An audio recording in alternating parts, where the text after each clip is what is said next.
tous et bienvenue sur des jeux en solo. On se retrouve aujourd'hui pour le déballage de Age of Civilization.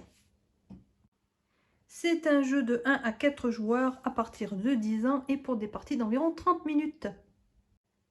Alors découvrons ce que cache cette petite boîte avec l'illustration plutôt sympa. J'aime bien. Voilà. Allez, on regarde un peu tout ça. Alors, on a un livret plutôt épais. Ouais, plutôt épais, pas mal de choses à lire quand même. Voilà. Ensuite, on a un guide des scénarios. Ah, visiblement, il va y avoir des scénarios. Alors ça, ça va être plutôt intéressant. Mode Challenger. Intéressant, intéressant tout ça. Âge des merveilles. Alors, voilà, apparemment, on va avoir plusieurs scénarios. Donc ça peut se jouer une partie classique ou alors avec les scénarios et apparemment un mode Challenger. Ah, ça c'est intéressant. On a les planches différentes. Alors, je vais sortir d'abord différentes petits trucs. Alors, il y a pas mal de jetons. Alors, ça, il me semble que c'est la monnaie. Ça, je ne sais plus. Ça, c'est pour les... Ah, on appelle ça le développement. Voilà, ça fait penser un peu le jeu à Seven Wonders ou d'autres jeux où vous allez développer votre empire, en fait, votre civilisation. Voilà, vous allez avoir des merveilles à construire, faire de la recherche. Voilà, et le but, bien sûr, toujours pareil, de marquer un maximum de points. Alors ici, nous avons différents jetons. Alors, ça me fait penser quand même à Seven Wonders pour le coup. Alors, je ne sais pas ce que sont ces jetons. Voilà, on a différents jetons avec différents symboles. Voilà, qu'on gagne peut-être en cours de partie. Ça doit nous donner peut-être des bonus. Voilà, à découvrir. On a un petit pion comme ceci. C'est des vieux pions, hein, ceux-là. On n'en trouve plus des comme ça maintenant. On a des petites étoiles. Voilà, elles sont bien coincées. Voilà, des petites étoiles. En fait, ça va être placé sur la carte pour compter les points de victoire. Alors ensuite, attention, on soulève, ce n'est pas tout. On a des cartes. Alors ici, on a les pions, les ouvriers, en fait, que vous allez placer sur les différentes cartes ici pour faire l'action. Donc voilà, vous avez 4 couleurs pour les 4 joueurs, pardon. Et nous avons bien sûr des fameuses cartes. Alors, vous avez différentes cartes de différents secteurs. Là, par exemple, vous avez la culture. Vous allez avoir la construction, la conquête, la chasse, la pêche. Donc, chaque carte, chaque lieu va vous donner des bonus différents. Vous allez devoir payer ou jouer un certain nombre d'ouvriers pour pouvoir faire l'action. Vous voyez, là, il n'y en a qu'un. Là, il y en aura 2. Il faudra payer.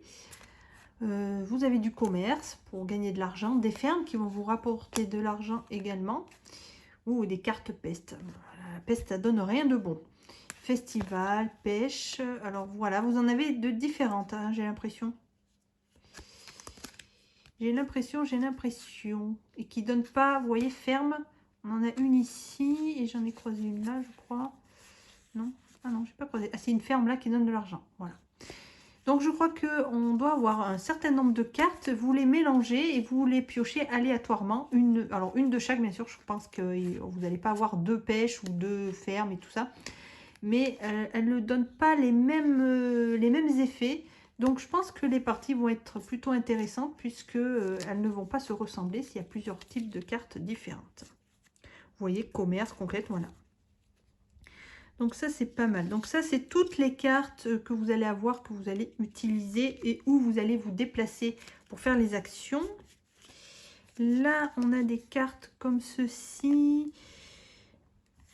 Alors, des actions, influence. Alors, ça, je ne sais pas. Je ne sais pas. C'est peut-être pour la fin de partie. À découvrir. Hein. C'est pareil, j'ai vu des vidéos, mais je n'ai pas tout retenu. Ici, alors hop, on a les cartes. Alors moi, je croyais qu'on avait une planche. Tiens, il faudrait que je regarde. le point de science, c'est là qu'on va placer nos petits cubes bleus. Lorsqu'on veut développer, faire de la recherche, je vais y arriver. Et à chaque fois que vous faites une recherche, vous allez voir, vous allez gagner des bonus. Voilà, il y aura des actions, des effets à chaque fois. Voilà. Ensuite, on a... Qu'est-ce que l'on a? Château de Himeji, Grande Muraille. Alors ça doit être des merveilles. Voilà. Ah, on a une carte vierge. Je vais l'enlever tout de suite. Donc, une carte vierge au cas où. Donc ça doit être les différentes merveilles. Donc vous allez avoir plusieurs merveilles, mais elles vont rester pendant toute la partie. Si vous en prenez une, on ne va pas en piocher une autre. Donc voilà, c'est ça qui est bien. Vous allez en avoir plusieurs et vous allez en utiliser un certain nombre pendant la partie. Donc ce qui permet aussi de renouveler les parties, puisque vous n'aurez pas toujours les mêmes merveilles à chaque partie. Là, on en a d'autres. C'est une idée. Ah non, c'est bizarre les cartes. Elles vont du plus foncé au plus clair. Alors, je sais pas, ça doit être les mêmes choses quand même. C'est juste un effet de carte. Donc là, on en a d'autres. Machou Pichou, construction. Vous voyez, ça vous donne, même certaines merveilles vont vous donner une action bonus. Là, vous allez pouvoir faire de la pêche pour gagner un point de victoire. Voilà, donc non, ça doit être toutes des merveilles. C'est juste qu'ils ont fait un effet de carte qui... C'est mes yeux, j'en sais rien, qui s'atténue. Voilà. Donc on a les merveilles ici. Là, on a encore d'autres cartes. Alors, que seraient les merveilles sans civilisation, hein, s'il n'y avait personne, évidemment. Donc vous allez avoir des cartes. Alors, voyons voir. Oh, il y en a pas mal. Hein. Je sais pas si c'est... Ah oui, bon, c'est toutes les mêmes dos. Donc ça doit être toutes les civilisations. Eh ben, il y en a un paquet. Alors pareil, vous n'allez pas pouvoir toutes les passer en même temps. Par contre, il me semble que quand on en prend une, on en repioche une autre. Mais vous voyez, regardez tout ça. Oh, il y en a un bon paquet. Alors, il faut savoir... Ah, on a encore une carte vierge au cas où. Il faut savoir que alors, chaque civilisation, je vais y arriver, va vous apporter un bonus et va vous apporter des ouvriers également. Il faut savoir que vous n'avez droit qu'à 3 civilisations par partie. Donc, si vous en prenez d'autres, il va falloir vous débarrasser d'une. Il y a une histoire d'amélioration, je crois. Soit on crée une autre civilisation, ou alors on l'améliore. C'est pour ça qu'il y a une bande en bas, parce qu'on peut les superposer comme ceci. Ça veut dire que vous n'avez plus accès à celle-ci, mais à celle qui sera visible. Donc, à voir exactement comment ça se passe. Mais vous voyez, elles sont toutes différentes. Elles apportent leur lot de bonus. Mais il y en a un paquet. Hein. Oh, waouh, waouh. Donc, il y a un bon choix. Donc, comme c'est un jeu quand même de gestion, il va falloir bien... Enfin, de gestion et de... essayer de marquer le plus de points. Donc, il va falloir bien choisir les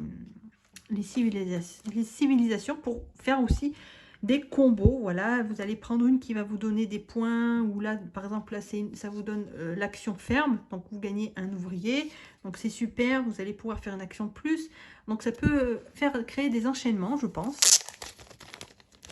Et là on n'avait pas regardé ce que c'était. Alors, donc ce sont des cartes, alors celle-ci elle ne bouge pas. Ah bah si, je savais bien qu'il y avait une carte comme ceci. Alors les autres, elles servent à quelque chose ou pas? Alors oui, c'est pour chaque joueur, évidemment. Voilà, donc on a 4. Ça, c'est pour la recherche. Donc les cartes, du coup, elles servent à quoi là? Science, physique. Ah, c'est peut-être pour modifier. Ah, et ouais, c'est peut-être pour modifier les différentes recherches. Comme ça, elles ne sont pas placées... Ah, ouais, ça c'est intéressant aussi. Pareil. Vous voyez, vous avez une base, là, elles sont toutes identiques, bon, pour tout le monde. Mais après, peut-être que vous allez pouvoir faire de la recherche différente pour chaque joueur. Ah, ça, c'est génial. Si ça renouvelle encore plus le jeu. Et ici, c'est pour compter les points de victoire, que représentés par les petites étoiles vertes. Voilà. Et alors, celui-là, par contre, c'est... Alors, je ne sais pas comment il l'appelle. Il va se déplacer. Vous allez sélectionner un certain nombre de cartes, ici, sur une ligne. Vous allez placer ceci sur au-dessus des 3 premières. Voilà. Et à chaque tour, alors je ne sais plus combien il y a de manches, hein, vous allez décaler d'un cran. Ça veut dire que, alors je sais pas, je me souviens plus si celles d'avant, elles sont encore utilisables ou on utilise uniquement les 3 qui sont en dessous. Mais voilà, il y a ce système de coulissement où ça va se déplacer. En plus, ça permet de voir le nombre de manches. Donc voilà, chaque manche, ça va se déplacer. Et vous allez avoir accès à d'autres actions que vous ne pourrez pas avoir au début. Donc c'est intéressant, c'est une mécanique très intéressante. Vous voyez, il y a pas mal de matériel.